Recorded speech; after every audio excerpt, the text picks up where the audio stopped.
I found out my wife was cheating on me through a dog collar. Not a text message, not a suspicious glance. A damn dog collar, tucked into the passenger seat of our Tesla, with a tiny lipstick smudge on the clasp that didn't belong to her. She had asked me to drop off Duchess, her beloved Pomeranian, at the grooming salon that morning. No emotion in her voice, just a casual, "Can you take her? I've got a shoot downtown." But what she didn't know, what she couldn't have predicted, was that the dash cam had recorded everything, including the way she kissed the man who owned the salon, including the way she laughed, mockingly, when she said, "He's too busy chasing IPOs to notice what I do." She wasn't talking about a stranger. She was talking about me. And in that moment, watching it all in silence, I realized I hadn't just been betrayed. I'd been played by the woman I built an empire for, and I wasn't about to let that go unanswered. Before we dive into today's story, take a moment to share where you're watching from. We love seeing how our stories bring people together from every corner of the world. Your thoughts and comments are what make this community so special, and we're truly grateful to have you here. If you haven't already, don't forget to hit that subscribe button and turn on notifications so you never miss a new story filled with drama, resilience, and unexpected twists.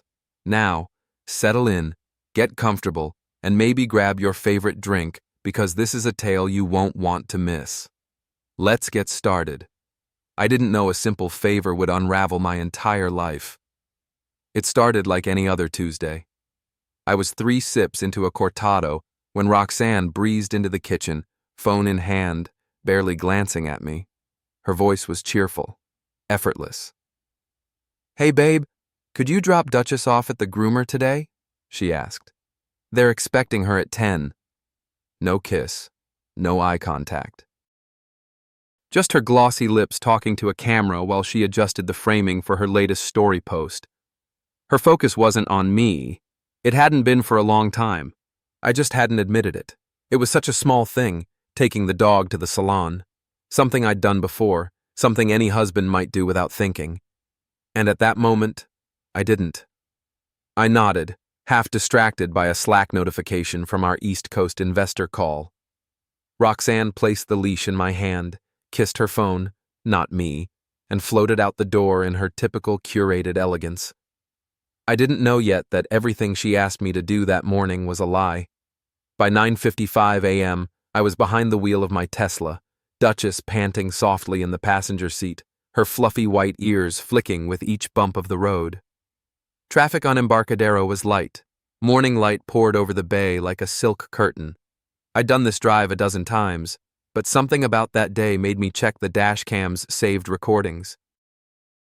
A glitch had been flagging the file queue since last weekend, and I decided to clear it while waiting at the light near Pier 27. That's when I saw it. Roxanne, standing on the sidewalk at 7:42 a.m., and she wasn't alone. She was leaning into a man's arms, tall, stylish, olive-skinned. He brushed her hair behind her ear with the kind of intimacy that wasn't new. Her fingers toyed with his collar like it belonged to her. She kissed him, not on the cheek, full, deliberate, hungry. And then she laughed, loud enough for the camera mic to catch it. Tyler doesn't have time to notice anything. As long as I smile during the board dinners, he thinks I'm fine.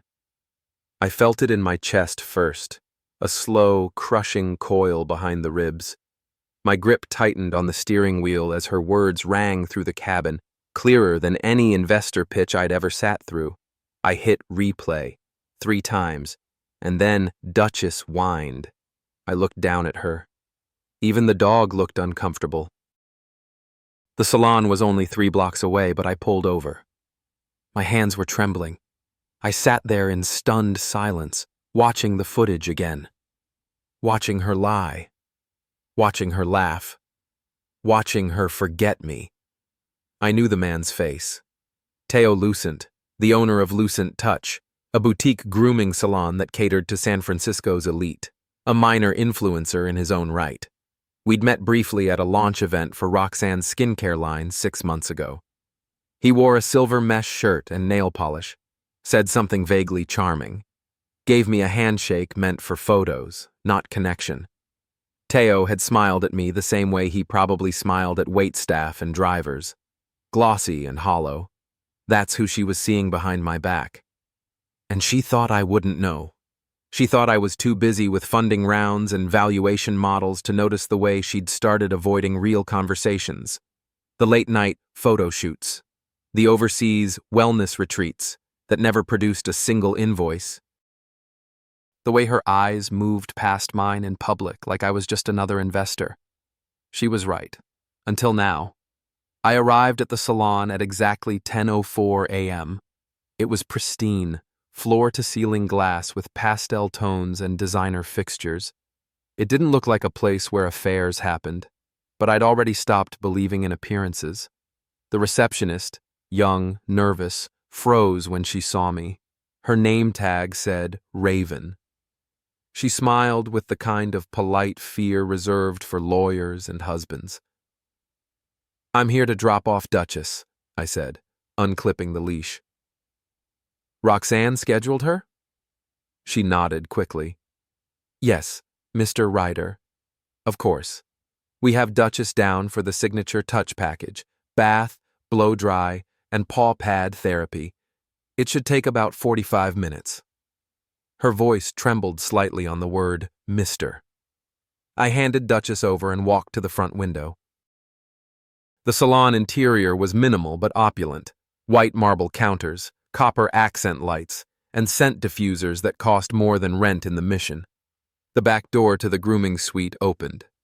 And there he was, Teo Lucent, slim, tanned, wearing a fitted slate shirt and gold chain, like he was posing for a GQ feature instead of running a pet salon. His eyes scanned the lobby, landed on me, and for a fraction of a second, just a flicker, his expression broke. Then he smiled, that same influencer smirk. "Mr. Ryder," he said, walking over. "What a surprise. It's not often we see you." "Yeah," I said, keeping my voice even. "Thought I'd handle it myself today." Teo's eyes twitched. "How thoughtful." "You know me," I replied, voice flat. Always making time for family. The tension was sharp, not dramatic, just quiet. Men like us didn't need to raise our voices to destroy each other. Every word was a blade, every pause, a calculation. "I trust Roxanne's been enjoying her visits?" I asked, casually glancing around. He faltered. "Just a second. Enough." "We value all our clients," he said, recovering. "Roxanne's very consistent." I nodded once, then smiled. "I bet she is." The receptionist handed me a confirmation slip. I didn't take it. I turned to go. Teo stepped back, face unreadable, hands clasped too tightly behind his back.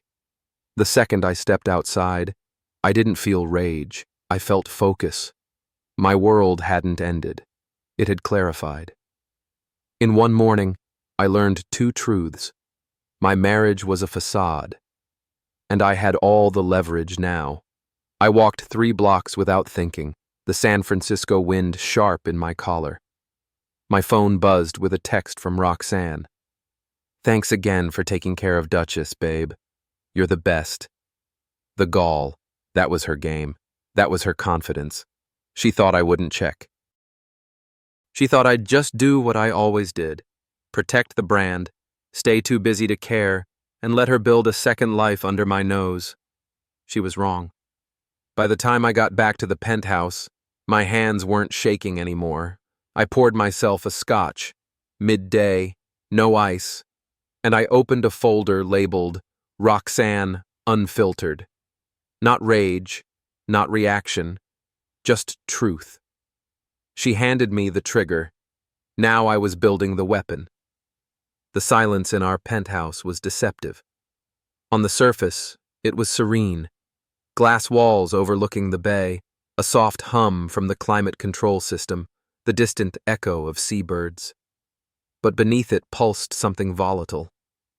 something I couldn't ignore anymore. Roxanne came home that night, as if nothing had happened. She floated in around 6:30, the scent of bergamot and yuzu preceding her, her skin dewy, smile bright, and voice lifted with rehearsed affection.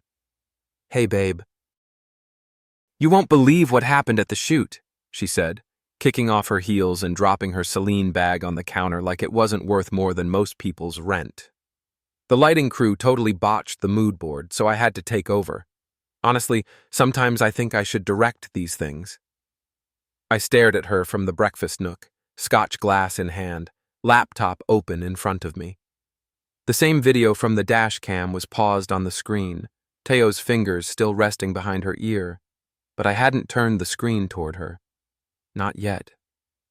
"That right?" I asked, taking a slow sip.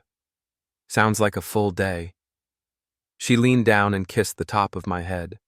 It felt like static. "I'm starving," she said, gliding into the kitchen. "Did you order anything, or should I make a kale bowl?" Kale, like she needed to eat. Her dinner was usually content, likes, shares, DMs, the occasional glass of white wine and a curated hunger. I didn't answer. I was watching her. The way she moved, too natural, too fluid. She wasn't nervous. That was what struck me. She didn't suspect a thing. That's when I realized this wasn't her first time lying to me. She was good at it. She'd been practicing. I waited until she pulled out a bottle of Sauvignon Blanc and poured herself a glass before asking, "How was your shoot in Soma?" She didn't miss a beat. "Oh, not bad. We wrapped around 2. I stayed behind to shoot some extra reels. Kind of impromptu content. The lighting hit right, you know?" I nodded, fingers tapping the glass. "And then?" "Then?" she echoed, turning. "After the shoot, what did you do?" She blinked, just once, then shrugged. "Drove to Café Reveil, got a matcha, reviewed edits for that brand collab with Maya. Café Reveil was in the opposite direction of Teo's salon." "Interesting. Must have been nice to unwind after a long day." "Mm-hmm," she said, distracted by her phone. She'd opened Instagram and was already responding to comments on her latest story, a filtered shot of Duchess in a silk doggy robe. That's when it hit me. She didn't see me anymore. To her, I was part of the backdrop, a financial base camp. The man who bought her the views, the penthouse, the wardrobe, the launch pad. But not someone worth honesty. And in that moment, I felt something else rise in me. Not rage, not hurt, strategy. I wouldn't confront her. Not yet. I'd gather more. Let her build confidence. Let her reveal how deep the rot went. The next morning, I initiated phase 1. I walked into Lucent Touch, not with Duchess, but alone. I had called ahead under a different name, Mark Delaney, and booked a grooming session for a dog that didn't exist. Teo wasn't in the front. But Raven was. She looked nervous again when she saw me. "I'm here for the 10 o'clock. Mark Delaney," I said. She blinked at her tablet, confused. "Oh, you're... I know who I am," I replied calmly. "And I know what you're thinking. Don't worry, I'm not here to make a scene." She didn't answer. "I just want to talk about what my wife's been doing here, with your boss." Raven's eyes darted toward the grooming room. "Mr. Ryder, I don't think... I'm not asking for drama," I said, voice still low. "I'm asking for the truth, something I don't get much of at home lately." She exhaled, trembling slightly. Then, without a word, she reached beneath the counter and pulled out a printed sheet of appointment logs. "She's here. Every Thursday," Raven whispered. "Even when Duchess doesn't need grooming. Sometimes Duchess isn't with her at all. She stays an hour. Sometimes longer." My pulse quickened. "And Teo? He blocks off the time. And nobody else is allowed in?" She shook her head. "Not even staff."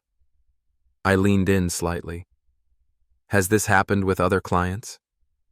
Raven hesitated. There were rumors.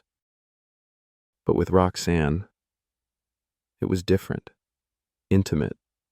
She laughed like they had inside jokes. Once I heard her say something like, "He wouldn't even care if he caught us. He's addicted to his empire." The betrayal was no longer just personal. It was habitual, premeditated, brazen. "Thank you, Raven," I said quietly. "That's all I needed." As I walked out of the salon, sunlight struck the side of my face. But I didn't feel warmth. I felt ignition. She didn't just cheat. She underestimated me. That night, I began digging. Not just into Roxanne's phone records or her emails. Those would be too clean. She was too careful. But money leaves a trail. And if there's one thing I understood, it was transactions. I started with the shared credit card we rarely used, the one she insisted she only tapped for incidentals, her favorite word.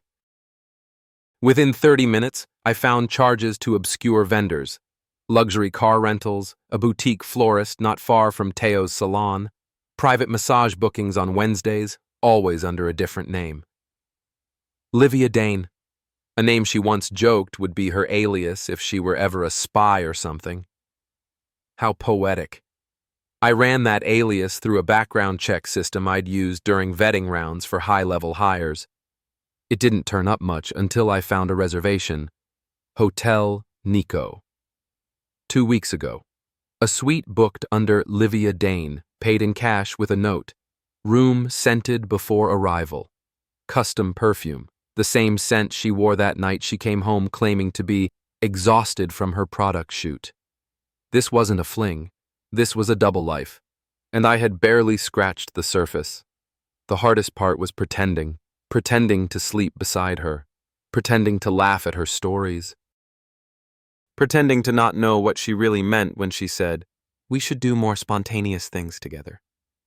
I nodded, even as I photographed receipts. I smiled, even as I tracked calendar overlaps. Every move she made, I mirrored with silence, until the next Thursday. That morning, I kissed her cheek. "You look beautiful," I said. She tilted her head and smiled. "Thank you." "Big shoot today?" "Yep." "Then brunch with Maya, probably." "Maya?" "My stylist. You've met her."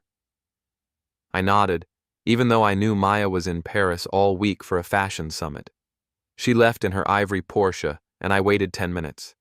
Then I followed. She didn't go downtown. She didn't go to Maya. She went straight to Lucent Touch and parked behind the salon. Teo met her at the door, pulled her inside before anyone could see. I stayed across the street, behind tinted windows, watching the facade of our marriage dissolve like sugar in water. I didn't need to see more. I had everything I needed. But I stayed and waited. 43 minutes later, she came out. Her lips were swollen. Her blouse was unbuttoned too far. She looked like a woman who believed no one was watching, and I let her believe it. That night, I sat across from her at dinner and said, "I was thinking of making some changes." She blinked. "Changes?" "Yeah, I want to take more time for us. You and me. Maybe a trip, a reset."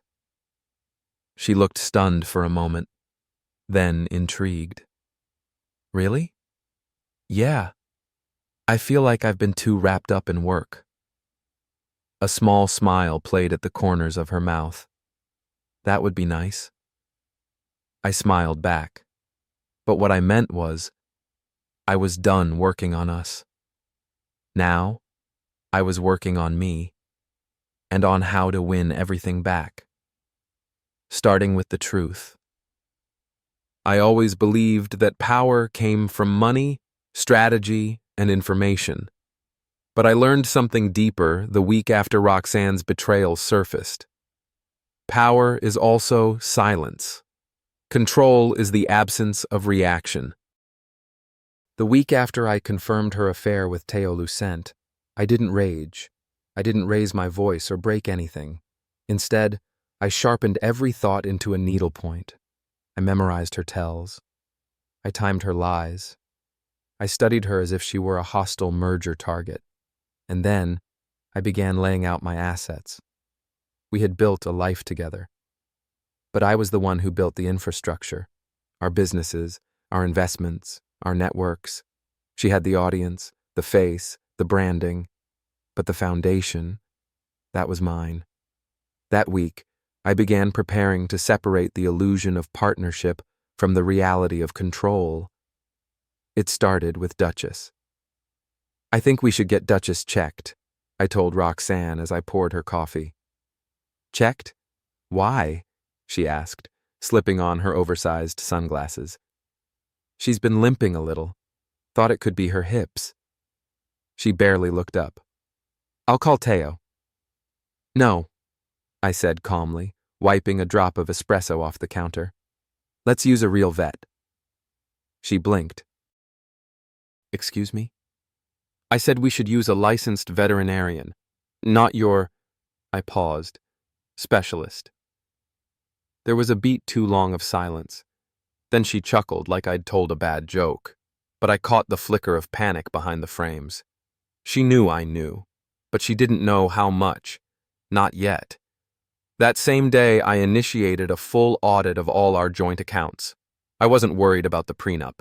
I'd written most of it myself, with enough clauses to make any financial leak airtight. But there were personal investments, shared LLCs, and discretionary funds tied to her brand. I began reallocating, quietly, legally. I moved high-yield investments to my sole portfolio, closed joint marketing deals under review, pulled my name from brand contracts she didn't realize I still influenced. Our public brand was the Riders. But the trademark? That was mine. A decision made for efficiency years ago. She had no idea her empire stood on my paperwork. By Wednesday, I had full access to everything she thought she controlled. By Thursday, I had already redirected ownership of 2 properties in Tahoe and Napa under trust entities linked to my private firm. By Friday, I filed for temporary custody of Duchess. She was more than a dog now. She was leverage. Roxanne's mask began to crack by the weekend. We were at a fundraising gala for a nonprofit her image was tied to, something about empowering women entrepreneurs in tech. Ironic, given that she'd built her social capital on selling polished self-help to followers who thought empowerment was a daily mantra and a collagen brand. She posed for photographers at the entrance, clutching my arm like a prized prop. I wore a smile like Kevlar. Inside, under chandeliers and champagne, the power dynamic began to shift. Mr. Ryder, said an investor from Singapore, raising his glass, I heard the cosmetics partnership was recently restructured. Strategic timing. Roxanne turned to me with confusion flickering across her lips. She had no idea the deal had been amended. I'd removed her as a stakeholder only hours before, but I smiled and nodded. Always about anticipating risk, I said. Of course, the man laughed. You're always 3 steps ahead. Roxanne laughed too, but her fingers tightened around her glass. A hairline crack. Later that night, as we lay in bed, she finally said it. Something's off with you. I kept my eyes on my phone. You're different since last week. Am I? I asked, scrolling slowly through an old photo of us on vacation. I noticed, with new eyes, how her smile didn't quite reach her eyes. You're colder, she said. I looked at her now. Maybe I'm just seeing things clearer. Like what? I set the phone down, looked her dead in the eye. Like how people show you exactly who they are when they think you're not watching. The silence that followed was dense. Charged. She didn't speak, just rolled over. And I let her, because I wanted her to stew in it. I wanted her to spiral. That Sunday, she went out again. Brunch with the girls, she claimed. I didn't follow her this time. I didn't need to. Instead, I met with Morgan. Morgan Lynn, my private counsel and one of the sharpest legal minds in the Bay Area. She knew every inch of my financial blueprint and had helped me clean up after 2 early-stage co-founder collapses years ago. This was different, though. I laid out everything. I want a complete contingency file, I said. Every asset, every link, everything she could try to use against me, and I want it airtight. Morgan leaned back in her chair. What's the endgame? Exposure, but only when it benefits me. She nodded slowly. Are you aiming for divorce? Eventually, but not before I've made her position unsalvageable. I want her to walk away thinking she left with dignity, when in truth she'll have nothing. Morgan stared at me for a beat. Cold. Not cold. Surgical. She smiled, but it didn't reach her eyes. I'll get started. I returned home that evening to find Roxanne sitting in the living room with a bottle of wine already half gone. She was barefoot, legs folded under her, watching a black and white movie she never used to care for, something French, pretentious, a signal. She turned to me as I entered. We should talk, she said. I nodded. We should. She sat up straighter. Have I done something to make you pull away? I gave her nothing. Why would you think that? Because I'm not stupid, Tyler, she snapped. You've been distant. You've stopped asking questions. You've started saying yes too easily. Funny, I replied. I thought that's what you wanted. Space. Freedom. Her face twitched. I don't want this weird tension. You mean accountability? She stood. Stop playing games. I'm not the one playing. That was the first real crack. She walked into the bedroom without another word, slammed the door. But I didn't follow.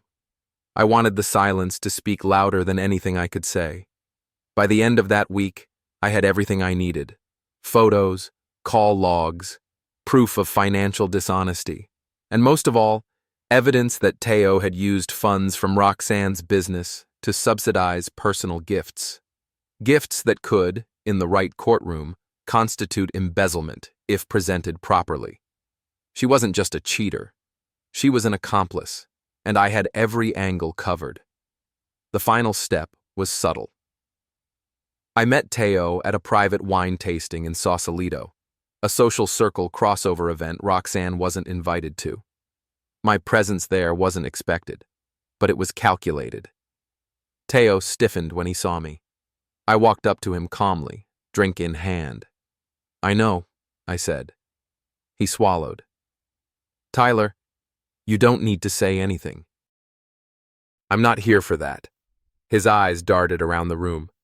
Then what? Just a heads up, I said. You're going to start losing things soon. Opportunities, contacts, clients, quietly, steadily. You won't even see it coming. He opened his mouth. I raised a hand. No outbursts, no threats, no accusations. Just watch what happens. Then I leaned in close. And when she realizes that everything around her is crumbling and she comes to you for protection, don't forget one thing. What? I smiled. I was the one who built her world. You just rented space in it. Teo Lucent closed his salon permanently 3 weeks after our conversation in Sausalito. It didn't make headlines. It wasn't a scandal. But behind the scenes, his world was crumbling. Licensing audits, anonymous complaints, 2 canceled lease renewals from landlords who, oddly enough, were connected to shell companies I quietly invested in through third parties. No lawyers, no threats, no messy lawsuits. Just strategic disruption, and Teo knew exactly who was behind it, but he never came forward. Because I hadn't exposed him. Yet. Roxanne, meanwhile, was unraveling in slow motion. She tried to salvage her schedule, photo shoots, influencer brunches, sponsored retreats, but her face didn't light up on camera the way it used to. She was distracted, jumpy. One night she came home from a shoot in LA, visibly shaken. "They canceled," she muttered, dropping her suitcase.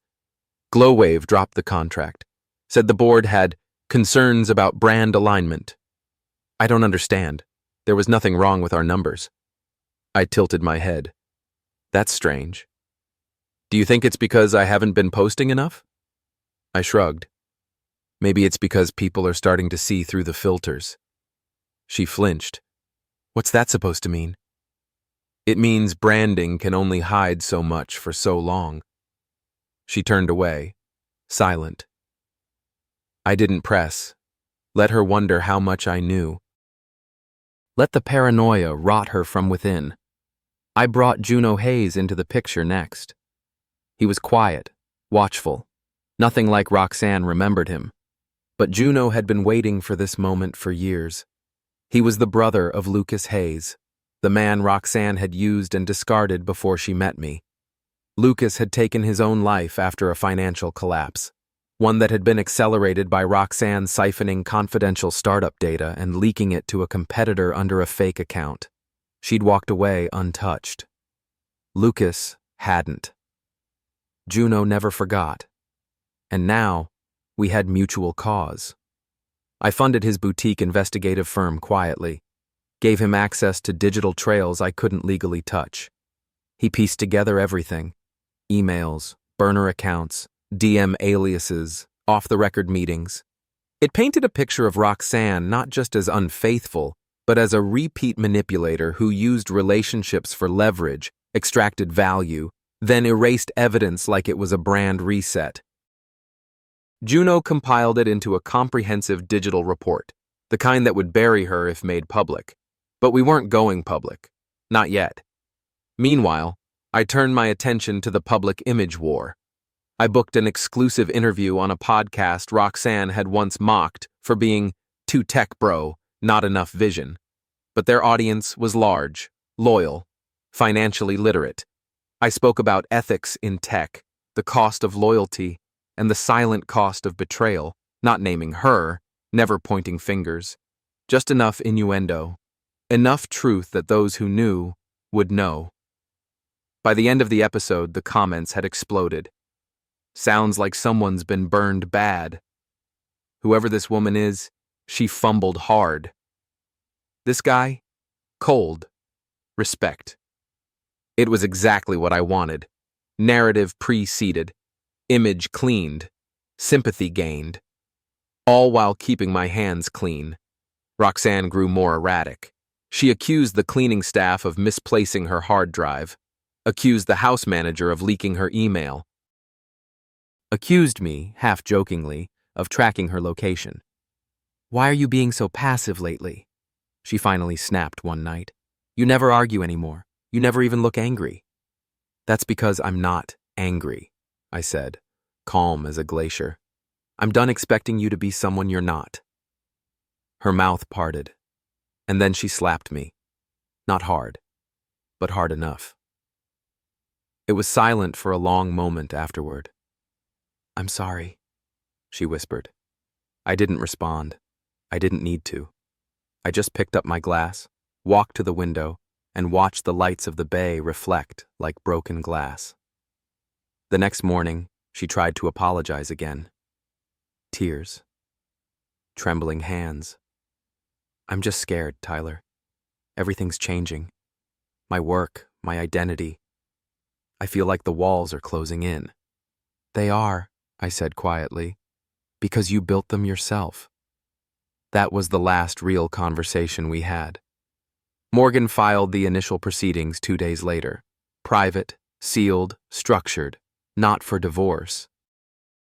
For financial partitioning, restructuring entities, ownership transfers, emergency protective measures, legally sound, impossible to ignore. When Roxanne received the notice, she didn't yell. She laughed. One dry, incredulous laugh. "This is a bluff." "No," I said. "This is a beginning. You're going to make this ugly?" "No." I'm going to make this fair. You think you can take everything? I'm not taking anything that wasn't mine to begin with. She went to Teo for help. He told her he couldn't offer anything because he had nothing left. 2 lawsuits pending, accounts frozen, assets under audit. Even his backup salon lease had been terminated without explanation. He was boxed in.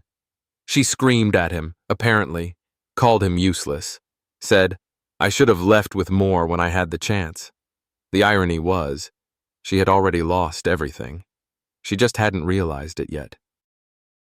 I retained full ownership of our joint properties, all our equity stakes, and even the trademarks under which her brand had been operating. Duchess was with me full-time now, per court approval. I didn't take her out of spite. I took her because she represented truth, loyalty, something Roxanne had long abandoned. The final straw came when her sponsorships collapsed one by one, all of them re-evaluating direction or reconsidering partnerships in light of market clarity. Translation: they'd seen the writing on the wall. Some of them had even received anonymous dossiers, documents highlighting financial impropriety, NDA violations, and undeclared conflicts of interest. I didn't send them. Juno did. All timed perfectly, all coordinated with silence. She never knew what hit her. She moved out without fanfare. No grand farewell, no dramatic accusations, just a quiet exit, carrying a fraction of the life she once flaunted. And I let her go. Because the war wasn't won in public. It was won in precision. Roxanne's silence was the first sign she knew she'd lost. She no longer questioned the legal notices Morgan's office sent. No longer challenged the financial closures. She just disappeared into the shell of herself. Her routines shrank. Her voice dulled. The woman who once dictated the rhythm of every room now moved like someone watching her empire dissolve in real time. But I wasn't finished. Victory wasn't just about reclaiming power.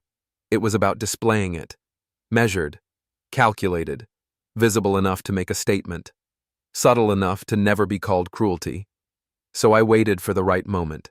It came in the form of an email.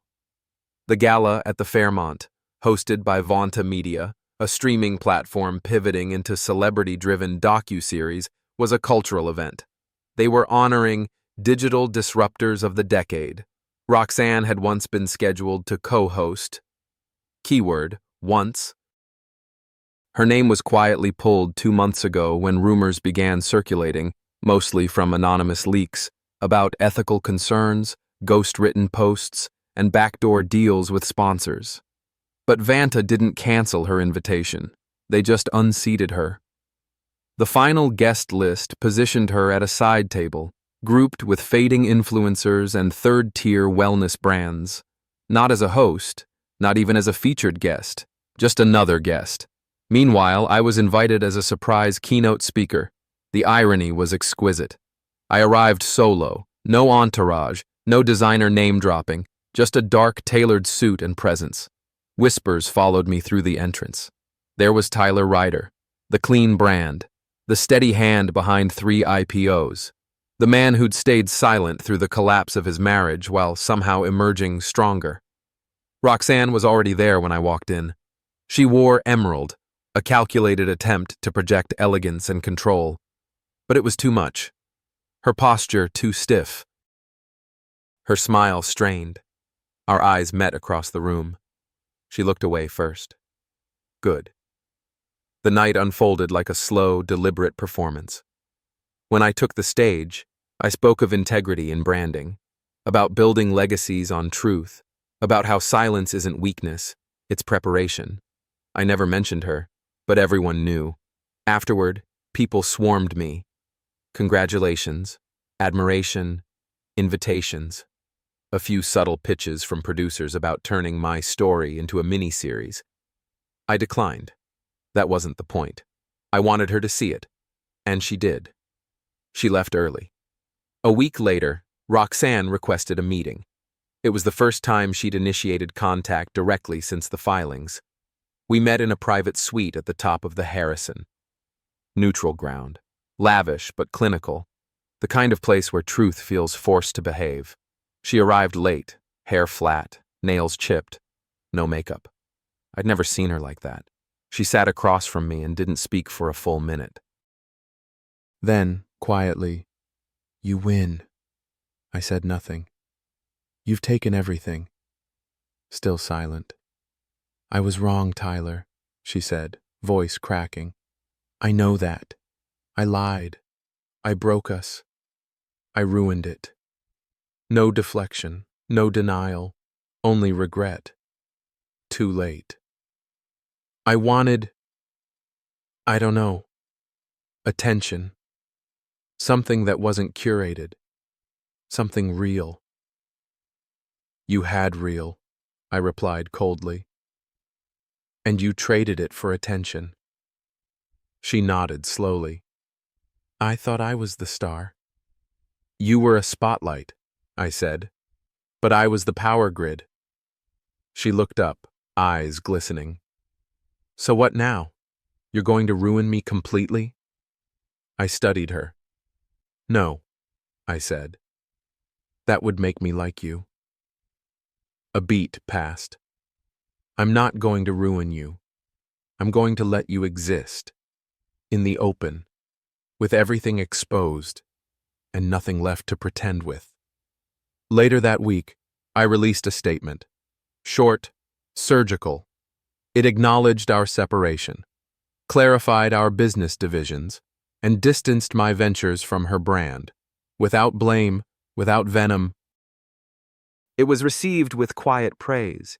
The press spun it as graceful, classy, a lesson in dignity during public hardship.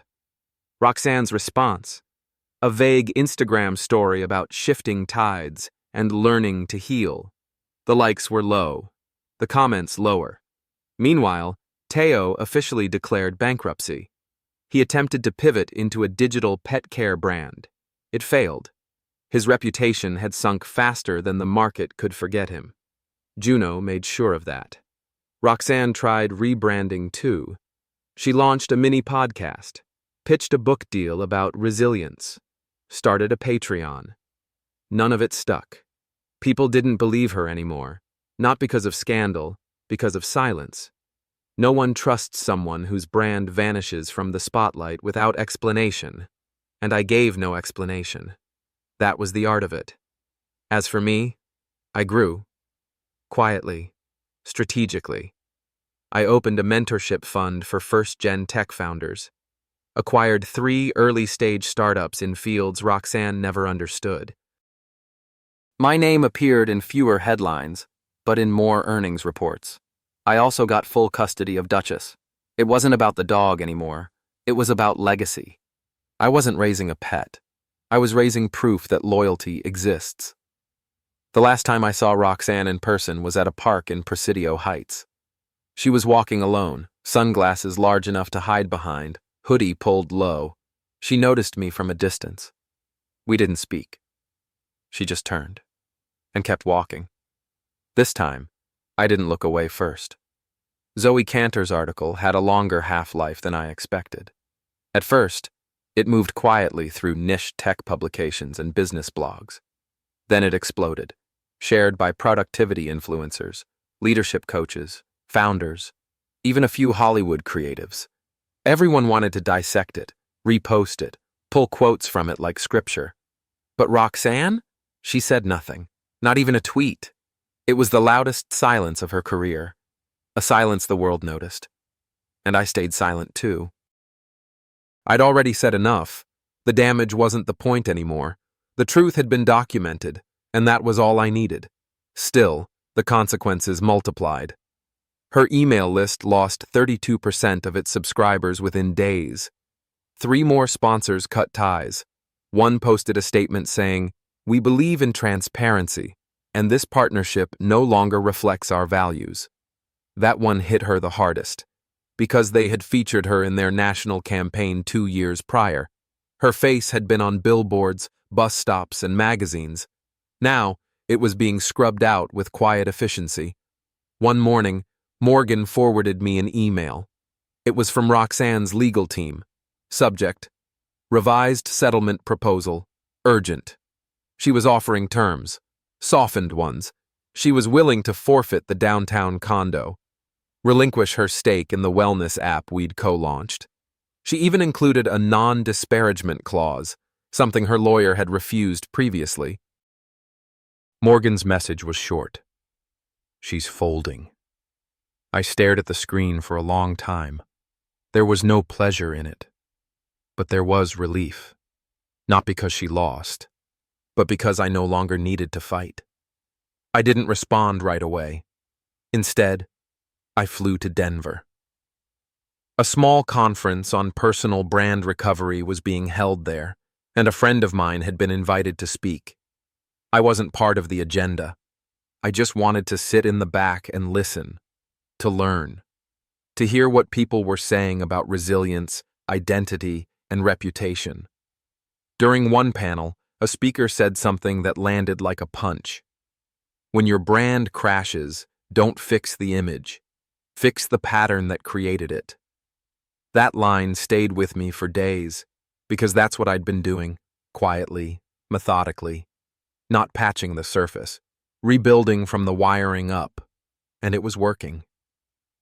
When I returned to San Francisco, I finally responded to Morgan. Accept the terms, add a quiet clause on intellectual property. No media comments for 18 months. It was agreed upon in less than 2 days. Roxanne signed the papers from a borrowed studio apartment in Lower Nob Hill. No fight, no press leak, no last-minute tantrum. It ended not with a bang, but with the click of a PDF. 3 months later, I saw her again. It was accidental. An art fair in the marina, of all places. She wasn't alone. A friend, maybe. Her face looked thinner, her skin less airbrushed, but she seemed quieter, not sad, not bitter, just exhausted. We made eye contact for half a second. Then she nodded, a tiny gesture. Acknowledgement, maybe peace. I nodded back. Nothing more. There was nothing left to say. I had moved back into the Tiburon property full-time. It was my space now, stripped of the curated color palettes, the mood boards, the stage lighting she once insisted on. I replaced her gallery prints with local photography, repainted her meditation room into an office. And Duchess. She had the run of the house now. I took her for long walks along the bluff in the morning, no longer tethered to anyone's influencer schedule or photo shoots. She was mine. And I think, deep down, she always had been. People still asked questions, especially those close enough to know what had really happened. Do you regret staying quiet for so long? Don't you think she got off easy? Would you ever forgive her? But the question I asked myself was different. What part of me needed her approval in the first place? That's the part I was learning to live without. And in doing so, I reclaimed something far more valuable than a clean brand or legal victory. I reclaimed my identity.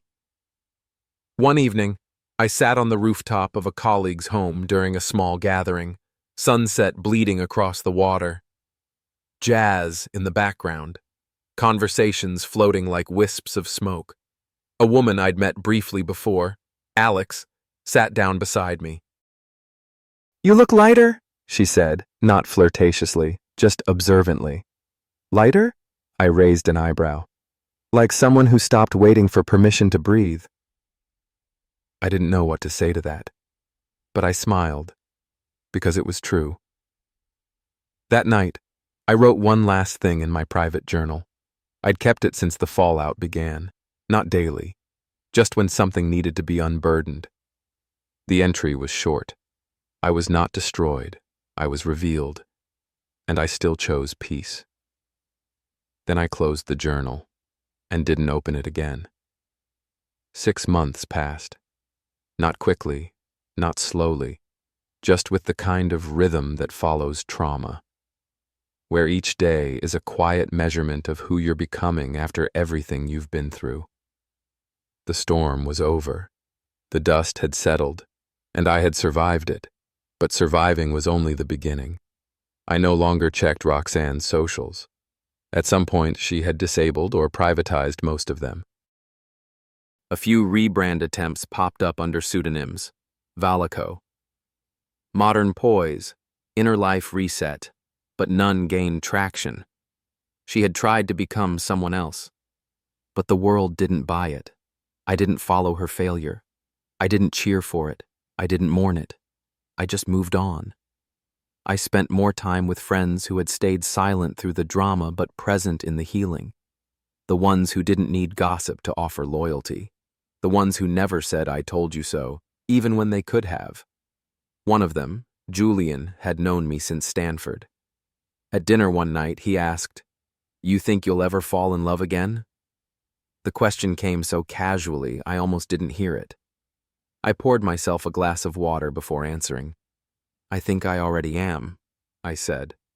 "With who?" He smirked. "With my life." He laughed.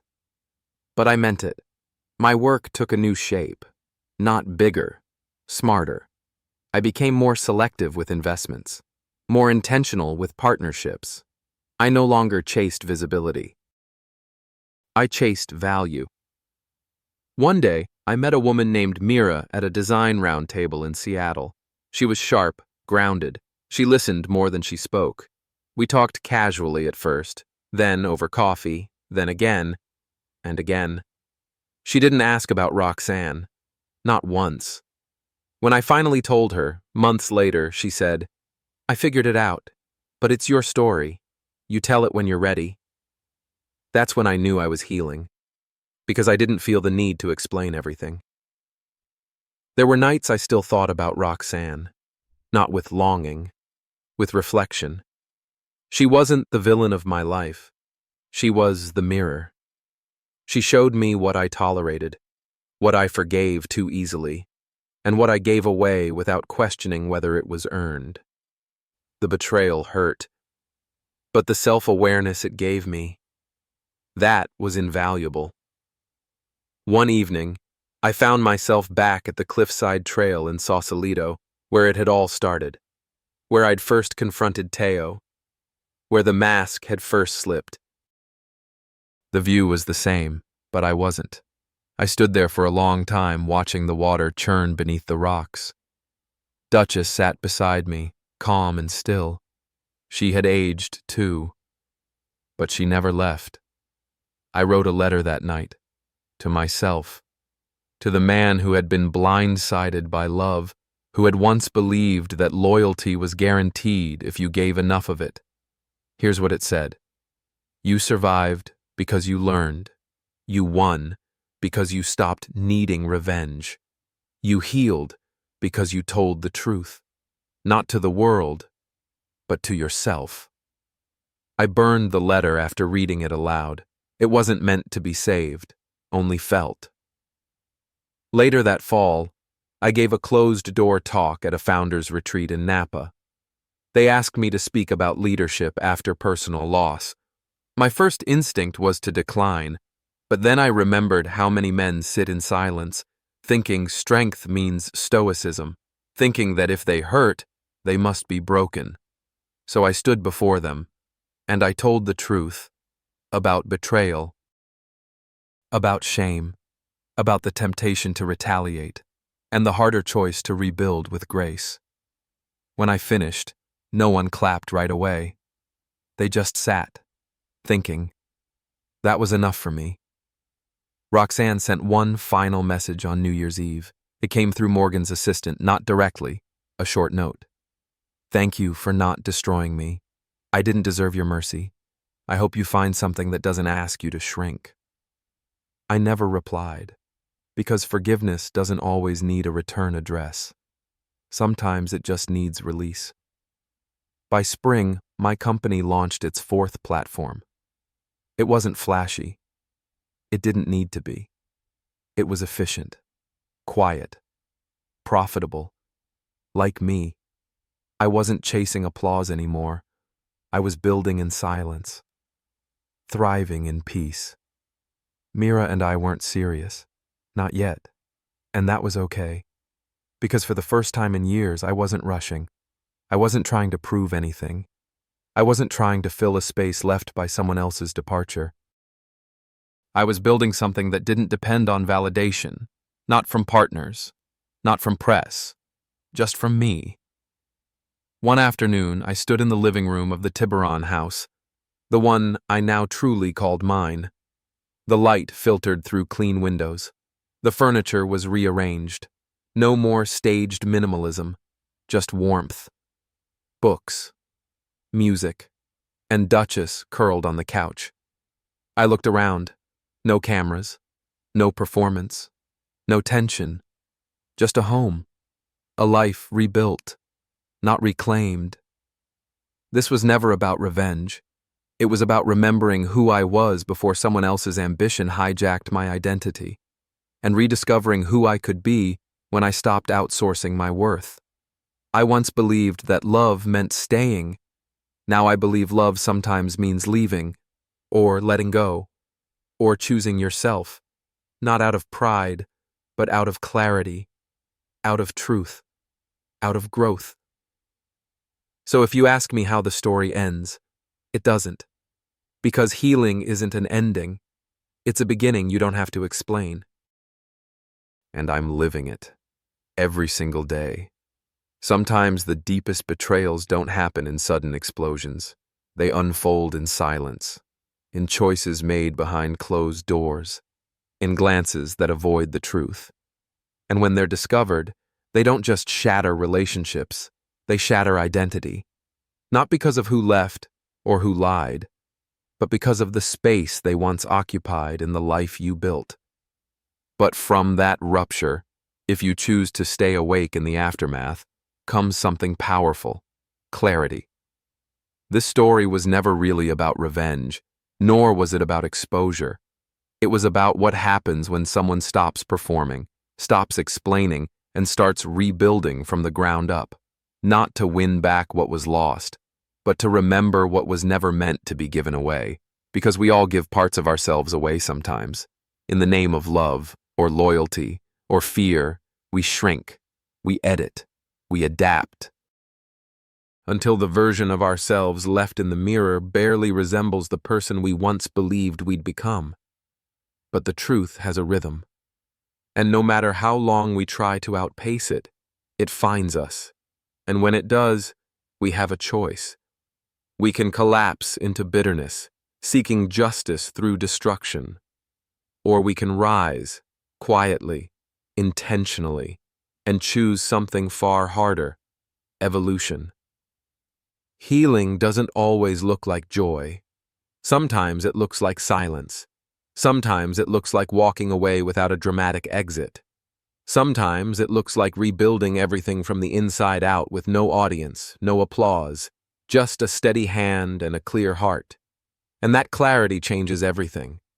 It teaches us to stop mistaking attention for intimacy. It reminds us that loyalty means nothing without reciprocity. It shows us that power, when rooted in self-respect, doesn't need to shout. Most importantly, it shows us that peace isn't something someone else gives you. It's something you create when you stop handing your worth to people who never knew how to hold it. So if this story leaves you with anything, let it be this: you can lose what you thought was love and still become more whole than you've ever been. You can be betrayed and still walk away without bitterness. You can be brought to your knees and still rise, sharper, clearer, and more yourself than ever. Because survival is just the beginning. Becoming. That's where the real story lives. Thank you for staying with us through this journey. If this story moved you, if it made you feel seen, understood, or even just a little more grounded, let us know in the comments below. Your reflections and perspectives help build a space where storytelling meets healing. Don't forget to subscribe and turn on notifications so you never miss the next story. And if this one stayed with you, share it. Someone out there might need it more than you know.